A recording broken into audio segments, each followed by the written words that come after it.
Ali maaso gammwe nze Israel Kazibwe Kitooke ku lwa Katikkiro, Minisita w'amawulire okunga abantu ate era omwogezi w'Obwakabaka bwa Buganda. Ebigambo bya Ssaabasajja Kabaka mwenna mwabiwulidde.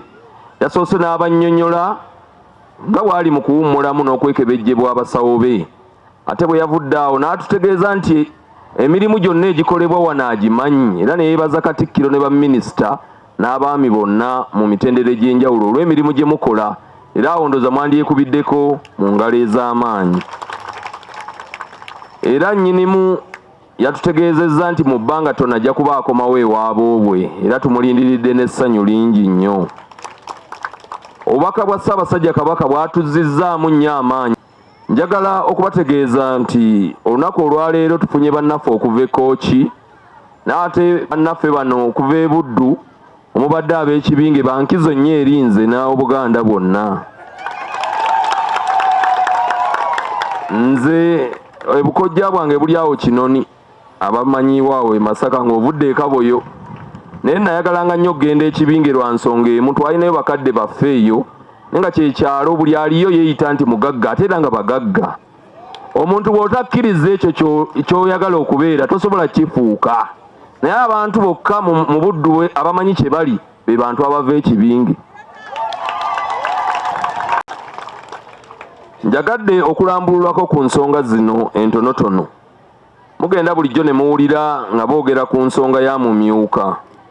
Mumyuka omuwulira bamwogerako, ne boogera ku Ssaabaddu, ne boogera ku Ssaabagabo, ne boogera ku Musaale, naye bangi tetutegedde ensonga zino lwaki ziri bwe ziti.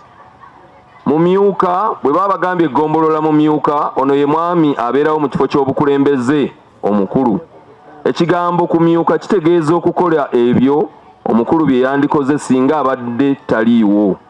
Awo nno eggombolola ya mumyuka yeebeeramu omwami atuula ku ntebe singa omwami w'essaza alinako emirimu emirala n'atasobola kubeerawo. Tulina eggombolola endala gye bayita Ssaabaddu. Buli kitundu mu Buganda kibeerawo lw'abantu, era kibeeramu abantu ab'engeri ezitali zimu, ate nga bonna bantu ba Ssaabasajja Kabaka. Era mu kiseera eky'emabega beene bonna yatuyitanga baddu.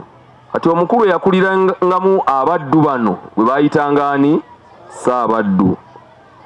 Bwe tudda ku Ssaabagabo, eggombolola eno eriibwa omwami oyo Kabaka gw'alengedde era yaba akulira abagabe.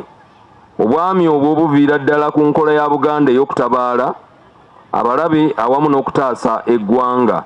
Ekimuyisa Ssaabagabo nti yaba nga akulembeddemu mu lutabaalo olwo, era omukulu mu byonna yayitibwanga Ssaabagabo olw'okuba nti yali akulidde abakutte engabo. Bwe tugenda ku Ssaabawaali, ono alimu ebirumira. Abaami bwe bagendanga okutabaala balekangawo bakyala baabwe, ate nga waliwo olugero olwekuusa ku baami abatalina bakyala nga babayita abawuulu, bawaali. Kati ne muvaamu ekigambo ekyo Ssaabawaali. Tukyayongera okukinoonyerezaako nga bwe kyafulumira mu kitabo ky'Oweekitiibwa Joseph Kawuuki. Waliwo Musaale. Musaale nga bwe mumuwulira era kyekuusiza kutabaala, akasaale akakulemberamu okukola ki? Okutabaala. Ate ne wabaawo esembayo gye mutera okuwulira Mutuba. Muwulira nnyo nga twogera ku Mutuba, ne tugiyita Mituba.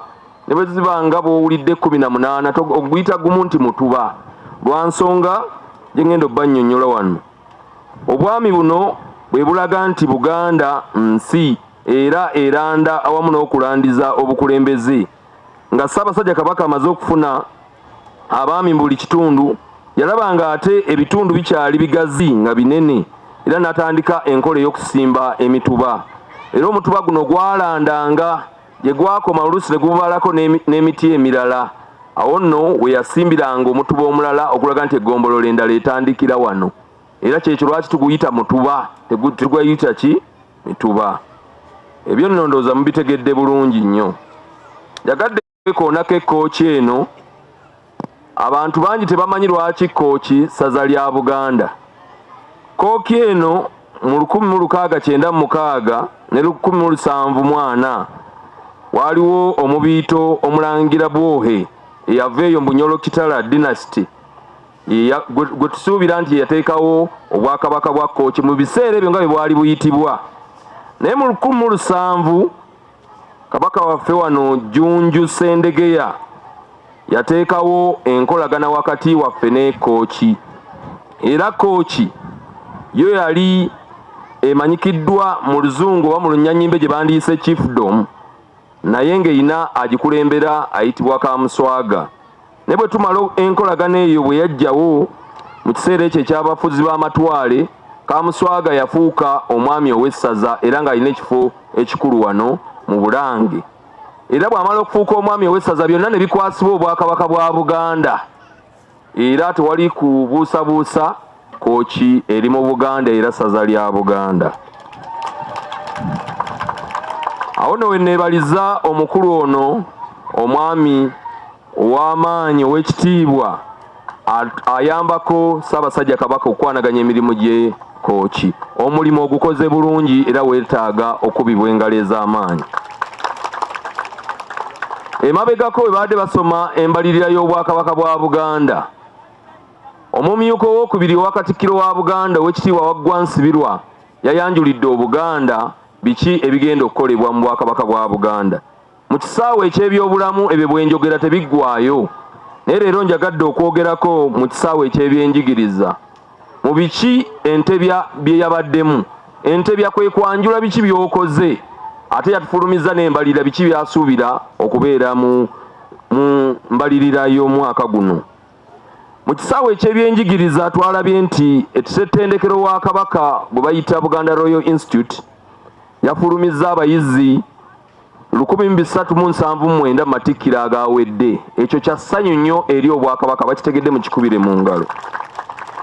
Ate era Muteesa the First Royal University yafunye charter eno egikkiriza okukola amasomo agalimu digiri n'amasomo amasaamusaamu agalimu masters degree.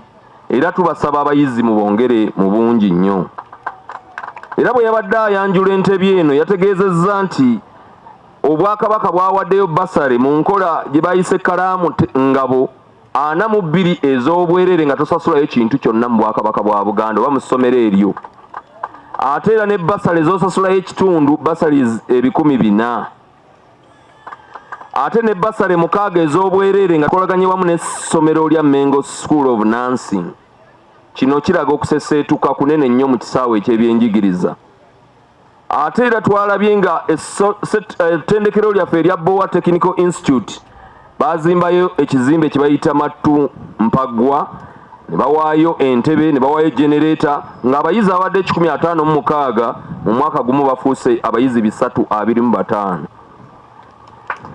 Essomero lya Ssaabasajja Kabaka erya Lubiri High lirina amatabi 2, Lubiri wano ne Buloba campus. Tulabye nga gongedde okukolera ddala era gajjuzza abayizi era gaakola bulungi nnyo mu bigezo ebyafuluma wamu ne Nnabagereka Primary School. Tuzimbye eddwaliro erya Bwamunanika School for the Young Children erya Nassale nga lyemusabye ekooki, era ensonga yammwe tujja gitunulamu. CBS Pewosa esobodde okuyamba abaana abavubuka okuva ku myaka 13 okutuuka ku 18 ng'ebasomesa CBS Pewosa Bonga emirimu egy'emikono. Abalala ku myaka 18 okutuuka ku 25 basomeseddwa Vocational Skills Training Project erimu n'okubawa amabaluwa.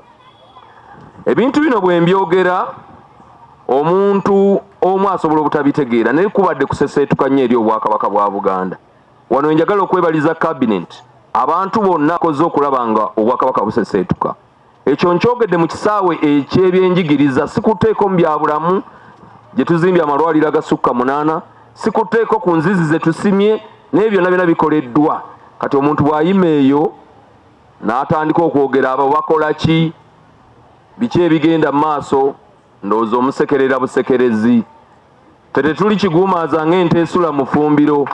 Ente bw'eba esula mu ffumbiro efuuwa bweti n'essolooze eseesaamu so n'emmere ekola ki? Ekona. Ate ekinyira bw'okiraba nga kiri waggulu awo kiraba ensi yonna nga yeewunzise, so kyo kyekikoze eki? Kyekyewunzise. Bw'oba otegedde ebigambo ebyo kubira Ssaabasajja Kabaka mu ngalo. Wabaddewo okuseseetuka era kukyagenda mu maaso.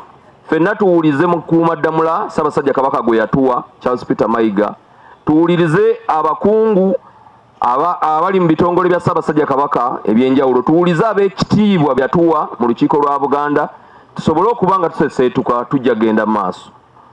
Federo y'ebyokolwa gye twogerako olwaleero yeeno gye tulaba wano nga muzze mulese emirimu gyammwe ne mujja wano mu Bulange Mmengo. Ate n'otuuka mu Bulange Mmengo n'otunuulira ekizimbe Makulani nga kyonna kinyirira, Plascon yakisiiga ne kinyirira bwe kiti, n'otunula wano ng'obudde bwonna Bulange nga bwe baabwogerako mu myaka emirala gye tulese. Bwe tunaatambula bwe tutyo tujja kusobola okugenda mu maaso. Awo nno mbasaba nga nkomekkereza tugoberere ebigambo bya Ssaabasajja Kabaka, tusobole okutuukiriza ebyo ebiri mu Ssemasonga ettaano eza Buganda, nga Ssemasonga asooka kwe kukuuma okutaasa Namulondo ya Buganda. Bwe tuba bakutaasa Namulondo kikakatako naawe ewaka, omuntu tajja kuvaayo ayogere bano abamuseereza n'ayogera ebigambo kino na kino, n'ayogera ku maama Nnabagereka, n'ayogera ku biki ebyo towuliriza. Abamu ne ku kyalo mubaboole kubanga baba balengezza Namulondo. Bwe tunaagenda n'enkola ey'obumalirivu bajjajjaffe gye baalwana nayo, gye baakola okulaba nga Buganda egenda mu maaso, tujja kusobola okutuuka ku ntikko. Bwe tuba tuyimba ekitiibwa kya Buganda, waliwo tugamba ffe abaana ba leero katulwane okola ki? Naye nga bwe tuba tusooka bajjajjaffe abaasooka ne tuddako ffe abaana ba leero, naye ne tugamba tunaayimba tutya nga tutenderezza Ssaabasajja Kabaka, ate ne tukomekkereza nga tugamba Katonda omulungi ow'ekisa tuyambe ekyo ekireesezza bannaddiini wano, akitegedde yongera okube mu ngalo. Olw'obukadde 29,118,105 mbaagaliza ekiseera ekirungi nga muddayo, Mukama Katonda abakulembere, era Ssaabasajja Kabaka asiimye abagabule muve wano nga mulina kye mulidde. Tetunaakola tutya, tunaawoza tutya olutabaalo nga bannakibinge abagagga bwe bati bazzeeyo nga tebalina kye batalidde. Olwa Katonda n'ensi yange Ssaabasajja Kabaka awangaale.